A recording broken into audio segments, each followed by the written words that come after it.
Hello दोस्तों, ताराचंद जयसिंहपुरे बोल रहा हूँ, counsellor and speaker from subtle and beyond organisation. आज हम बात करने वाले ध्यान के बारे में और ये वीडियो ध्यान का दूसरा भाग है। इस वीडियो को सुनने से पहले आपको इसका पहला भाग सुनना ज़रूरी है। ध्यान, हमारे भारत में कहा जाता था ज्ञान चाहिए तो ध्यान करो, एक जगह पे बैठ के ध्यान करने की कोशिश करो।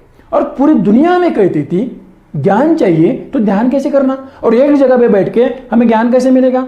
If you want to attain the knowledge then go outside, must reach outside, visit the places, meet the people, understand the things.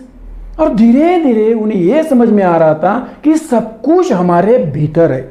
जैसे हमारे पास एक डिवाइस है मोबाइल, उस मोबाइल के माध्यम से पूरी दुनिया में जो कुछ हो रहा है एक जगह पे बैठ के हम लोग समझ सकते, देख सकते। कैसे? उसके लिए जिसने भी वो डिवाइस बनाया उसने उसके लिए एक सॉफ्टवेयर बनाया, और जिसने सॉफ्टवेयर बनाया उसने उसके लिए एक नेटवर्क सिस्टम बनाई। उसी तरह से एक ये डिवाइस बनाया गया है और उसके लिए एक सॉफ्टवेयर बनाया जिसे हम लोग मन, बुद्धि, चित्त, अहंकार कहते हैं, और उसके लिए एक नेटवर्क सिस्टम बनाई। और ये नेटवर्क सिस्टम पूरे ब्रह्मांड की एक जगह पे बैठ के हमें मालूमात दे सकते। ये हमारे भारत का इतिहास है और आज पूरे दुनिया ने मान लिया है ज्ञान चाहिए तो ध्यान करो। ध्यान क्या होता है? उसका मतलब, ध्यान का मतलब होता है मन और विचारों के परे जाना, खुद को समझने की कोशिश करना, पूरे सिस्टम को समझने की कोशिश करना। दोस्तों, इस ब्रह्मांड में अगर सबसे बड़ी अगर कोई शक्ति होगी तो वो है आपके मन और आपके विचारों की। और आज के तारीख में ऐसे बहुत सारे लोग हैं, उन्होंने इस शक्ति को समझ लिया और आज वो लोग अपने फायदे के लिए बहुत सारे लोगों का इस्तेमाल कर रहे हैं, उनके मन और विचारों का इस्तेमाल करने की कोशिश कर रहे हैं। और बहुत सारे ऐसे लोग हैं उन्हें मालूमात ही नहीं है, इसलिए वो भी अपनी शक्ति का खुद के लिए इस्तेमाल करने के बजाय वो गलत तरीके से इस्तेमाल करने की कोशिश कर रहे हैं। और इस प्रणाली को एक जगह पे लाने के लिए, क्लियर करने के लिए आज मनुष्य के पास कोई व्यवस्था नहीं है। लेकिन ध्यान ऐसा एक रास्ता है, उसके माध्यम से हम हमारे प्रणाली को एक जगह पे ला सकते और जिस तरह से चाहिए उस तरह से उसका फायदा ले सकते या इस्तेमाल कर सकते।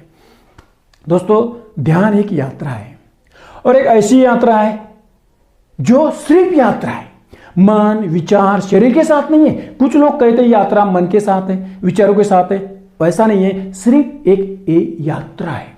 और यह यात्रा हम लोग आंखें बंद करने की कोशिश कर रहे हैं। और ये यात्रा करते वक्त आंखें बंद करके हम लोग वो देखने की कोशिश कर रहे हैं जो आंखें खोल के भी देख नहीं सकते। और इस तरह से देखने के लिए हमारे भारत में एक शब्द का इस्तेमाल हुआ था, वो शब्द था साक्षी। सही मायने में पूरे दुनिया में भारत ने दिया हुआ सबसे बड़ा अनमोल तोहफा है साक्षी। ये शब्द, साक्षी शब्द का मतलब होता है हम जहां पे है सिर्फ वहां पे है, हम कुछ कर नहीं रहे, साक्षी है वहां पे।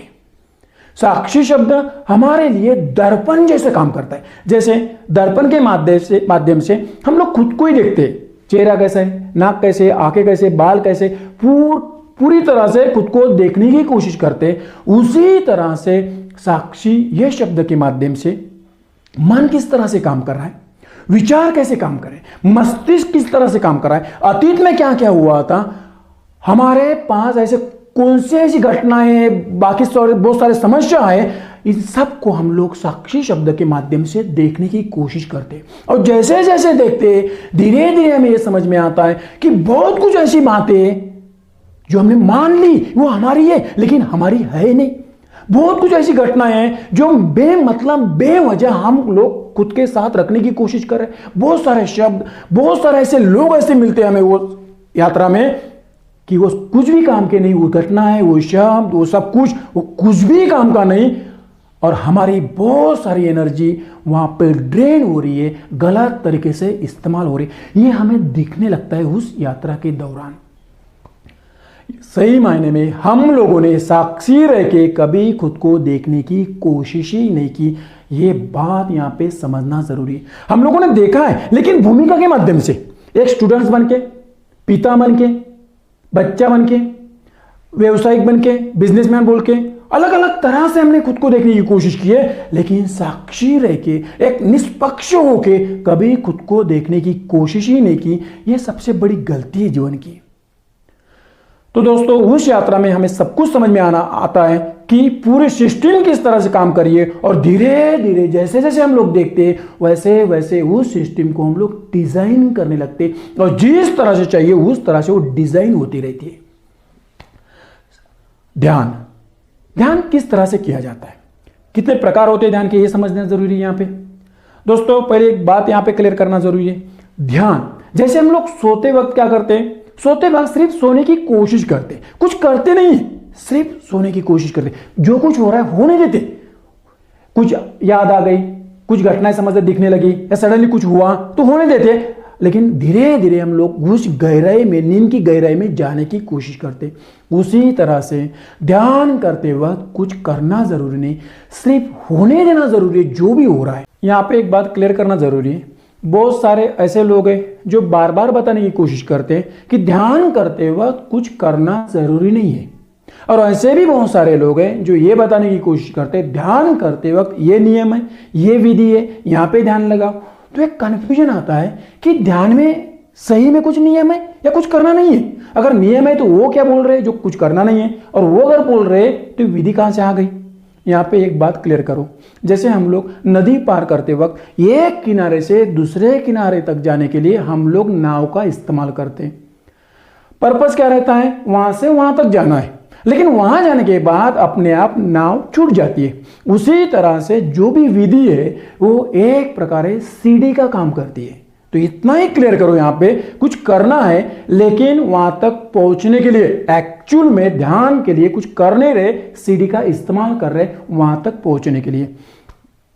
मूल ध्यान दो प्रकार के होते हैं, एक जिसमें हम लोग साक्षी रह के एकाग्रता साधने की कोशिश कर रहे हैं, और दूसरा मूल ध्यान है साक्षी रह के चिंतन मनन करने की कोशिश कर रहे हैं।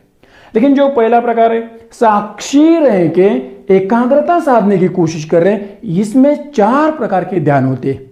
एक प्रकार जिसमें हम लोग श्वास पे ध्यान केंद्रित करने की कोशिश करते हैं।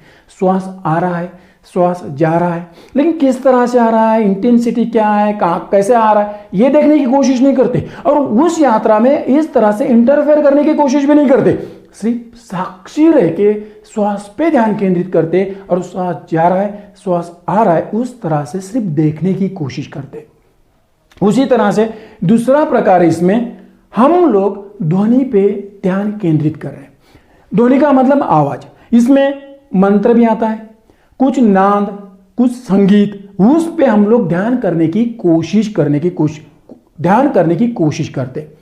क्या कर रहे हैं, कोई इंसान अगर मंत्र पढ़ना चाह रहा है तो सिर्फ मंत्र पढ़ रहा है, जैसे ओम नमः शिवाय, ओम नमः शिवाय, ओम नमः शिवाय, इस तरह से वो आगे बढ़ने की कोशिश कर रहा है। लेकिन उस वक्त भी साक्षी रह के सिर्फ वो मंत्र जप करने की कोशिश कर रहा है, या कोई नाद पे ध्यान लगाने की कोशिश कर रहा है, या कोई संगीत पे ध्यान लगाने की कोशिश कर रहा है। यह है दूसरा प्रकार। जिन लोगों को ऐसा लगता है कि यार मुझे ध्यान करना है, रिलैक्स होना है, सिर्फ मुझे ध्यान का इस्तेमाल सिर्फ मेरे लाइफ में कुछ मेरे बॉडी मेंटेन करने के लिए या मुझे स्थिर रहने के लिए करना है, तो ये 2 प्रकार उन लोगों के लिए अच्छा है। या आप श्वास पे ध्यान केंद्रित कर सकते हो, या आपके पास कोई गुरु मंत्र हो या और कोई हो तो उस पर आप ध्यान केंद्रित कर सकते हो, या संगीत पे भी आप ध्यान केंद्रित कर सकते हो। 10 मिनट 15 मिनट अगर ध्यान करोगे तो आपके लिए ये 2 ध्यान बहुत फायदेमंद रहेंगे। इसमें ही तीसरा प्रकार का ध्यान है जिसमें स्वरूप को देखने की कोशिश करना। तो आंखें खोल के हम लोग कुछ मूर्ति को देखने की कोशिश नहीं कर रहे। अगर आंखें खोल के देखने की कोशिश करेंगे तो बाहरी ध्यान होता है, एक प्रकार से त्राटक हो जाता है। हम लोग क्या कर रहे हैं, कुछ मूर्ति को देखने की कोशिश कर रहे हैं और आंखें बंद करके उस स्वरूप को, उस मूर्ति को देखने की कोशिश कर रहे हैं। धीरे धीरे ओझल हो जाती है, फिर से आंखें खोल के उसको देखना पड़ता है, फिर से आंखें बंद करके उस मूर्ति को देखने की कोशिश कर रहे हैं। इसमें भी उस मूर्ति पे ध्यान लगाने की कोशिश कर रहे हैं, लेकिन इसमें बहुत सारी एनर्जी ड्रेन होती है और बहुत जल्दी वो मूर्ति ओझल हो जाती है। और इसमें चौथे प्रकार का ध्यान है निराकार ध्यान, जिसमें हम लोग कुछ कर नहीं रहे, सिर्फ बैठे हैं। शब्द आ रहे जा रहे, आवाज आ रही जा रही है, सडनली कुछ दिख रहा है और सडनली वो निकल जा रहा है, सडनली हमें कुछ ऐसे फील हो रहा है, सडनली कुछ पास्ट का हमें याद आ रहा है, कुछ भी हो रहा है वहां पे, लेकिन हम लोग किसके साथ भी यात्रा नहीं कर रहे, सिर्फ साक्षी भाव रख के हम लोग उसे देखने की कोशिश कर रहे हैं। बहुत सारे लोग ये जो ध्यान है चौथे प्रकार का, इसको करने की कोशिश करते और उनको लगता है हम कुछ कर नहीं रहे, हम सिर्फ बैठे, सिर्फ साक्षी रह के बैठे हैं, जो भी हो रहा है होने दे रहे हैं। तो बहुत सारे लोग इस ध्यान को करने की कोशिश करते हैं, लेकिन ये ध्यान करते वक्त 10-15 दिन में इंसान को ऐसा लगता है, जो भी ध्यान कर रहा है उसको ऐसा लगता है यार क्या करूं, क्या अभी इसके आगे क्या है, इसके आगे क्या है। अब 10-15 दिन में वो एक प्रकार से बोर्डम महसूस करता है ये ध्यान में। तो इस प्रकार के मूल ध्यान का जो पहला प्रकार है साक्षी रह के एकाग्रता साधना, इसमें ये 4 प्रकार के ध्यान होते हैं। और दूसरे प्रकार का जो ध्यान है साक्षी रह के चिंतन मनन करना। दोस्तों ये ध्यान उन लोगों के लिए जो गहराई में उतरना चाहते और सही में ध्यान के माध्यम से ज्ञान प्राप्त करना चाहते, उन लोगों के लिए सही मायने में ये ध्यान है। मुझे पर्सनली ऐसा लगता है कि बुद्ध 40 दिन के लिए एक जगह पे जो बैठे थे ध्यान करने के लिए, वो इस ध्यान का इस्तेमाल कर रहे थे और इस ध्यान के माध्यम से सभी सवालों के जवाब ले रहे थे। तो जो दूसरे प्रकार का ध्यान है कि चिंतन मनन करना साक्षी रह के, यहां पे भूमिका नहीं चाहिए, मैं पिता हूं, मैं छात्र हूं, मैं बिजनेसमैन हूं, ऐसी कुछ भूमिका नहीं चाहिए। सिर्फ साक्षी रह के जो भी कुछ हो रहा है उसे समझने की कोशिश करना। ऐसे भी कह सकते कि बहुत सारे हमारे यहाँ पे ऋषि मुनि होके गए जो ढूंढ रहे थे कुछ, तो भी ये इस ध्यान के माध्यम से ढूंढ रहे थे। और एक प्रकार से साइंटिस्ट एक जगह पे फोकस करने की कोशिश करते, ढूंढते क्या है, कैसे हो सकता है, कैसे हो सकता है, सवालों पे सवाल रहते, लेकिन ये शब्द के आजू बाजू में रहता है, उनका पर्पस रहता है। ये इस ध्यान में कोई पर्पस नहीं रहता, एक ही पर्पस रहता है, मुझे जीवन को समझना है, यहां से आगे निकलना है। तो ये दूसरे प्रकार का मूल ध्यान का जो दूसरा प्रकार है, ये ध्यान गहराई में उतरने के लिए और ज्ञान प्राप्त करने के लिए बहुत जरूरी है। यहां पे मैं और एक बात क्लियर करना चाहता हूं, जो सही में आध्यात्म क्षेत्र के गहराई में उतरना चाहते हैं, वो ये दूसरे प्रकार का ध्यान करना जरूरी है उनके लिए, या फिर निराकार ध्यान उनके लिए सही रहता है, या फिर मंत्र के माध्यम से हो जा सकते हैं। लेकिन एक टाइम पे जो भी हम लोग करने की कोशिश कर रहे हैं, एक समय के बाद वो छूट जाता है, मंत्र छूट जाता है, जहां पे हम लोग ध्यान केंद्रित करने की कोशिश करें वो भी छूट जाता है और एक अलग यात्रा हमारी आगे निकल जाती है। इसलिए दोस्तों यहाँ पे एक बात समझना जरूरी है, ये ऐसी एक यात्रा है जिसमें हम लोग खुद के साथ ट्रैवलिंग करने की कोशिश कर रहे हैं, ऐसी एक यात्रा है जिसमें हम लोग खुद को समझने की कोशिश कर रहे हैं। तो मे भी इसमें बहुत सारे ऐसे सवाल आते हैं, बहुत सारी ऐसी घटनाएं होती है। इसलिए कोई अगर आपके पास कोई जानकार अगर व्यक्ति है या आपका कोई गुरु हो, तो उसके माध्यम से अगर आप ध्यान करोगे तो आपके लिए ये यात्रा बहुत खूबसूरत रहने वाली है। और जिनको सिर्फ ही ध्यान करना है, जो बिजनेस करना चाहते हैं, जो बहुत कुछ कर रहे हैं लेकिन उसमें जो हेजिटेशन हो रहा है, जो प्रेशर आ रहा है, उसको मेंटेन करने के लिए या बॉडी को मेंटेन करने के लिए ध्यान करना चाहते हैं, तो उन लोगों ने श्वास पे ध्यान केंद्रित करके या कोई ध्वनि पे ध्यान केंद्रित करके अगर अपनी यात्रा करेंगे तो उनके लिए वो सही रहेगा। दोस्तों इसका जो पहला वीडियो है वो देखने के बाद इस वीडियो को कंटिन्यू करो, मीन्स ये वीडियो आपको सही ढंग से समझ में आएगा। कबीर का कुछ शब्द है, जो तिल माई तेल है, जो चकमक में आग, तेरा साई तुझ में है, जाग सके तो जाग। और ध्यान एक ऐसा रास्ता है, ऐसे शब्दों को सही माध्यम से आकार देता है। यह वीडियो आपको अगर अच्छा लगा है तो प्लीज़ इसे लाइक करने की कोशिश करो, मैक्सिमम लोगों तक पहुंचाने की कोशिश करो, सब्सक्राइब करना मत भूलो, और कमेंट्स बॉक्स में जो भी आपके दिमाग में सवाल आ रहे हैं वो कमेंट्स बॉक्स में मेंशन करने की कोशिश करो। धन्यवाद, थैंक यू।